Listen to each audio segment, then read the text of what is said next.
आपण पाहत आहात प्रेस मीडिया न्यूज। 53 किलो गांजासह 2 स्कॉर्पिओ जप्त। शिक्रापूर पोलिसांची धडाकेबाज कामगिरी। शिक्रापूर पोलीस स्टेशन हद्दीमध्ये गांजाची वाहतूक करणाऱ्या 2 स्कॉर्पिओ शिक्रापूर पोलिसांनी जप्त केले असून 53 किलो गांजा ताब्यात घेतला आहे।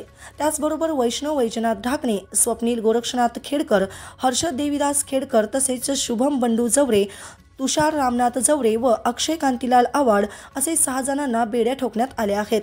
शिक्रापूर पोलीस स्टेशन हद्दीमध्ये पुणे नगर महामार्गावरून 2 पांढऱ्या रंगाच्या स्कॉर्पिओमधून काही युवक गांजा घेऊन जाणार असल्याची माहिती पोलीस हवालदार मिलिंद देवरे यांना प्राप्त झाली होती।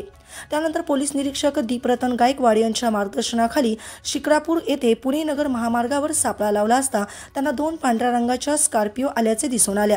पोलिसांनी दोन्ही स्कॉर्पिओची तपासणी केली असता त्यामध्ये गांजा आढळून आला।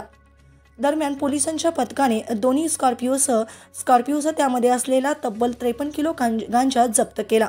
गांजा वाहतूक करणाऱ्या युवकांना देखील अटक करण्यात आली असून गांजा वाहतूक करणाऱ्याविरुद्ध गुन्हा दाखल केला असून पुढील तपास पोलीस करीत आहेत। ब्युरो रिपोर्ट सूरज पारवे।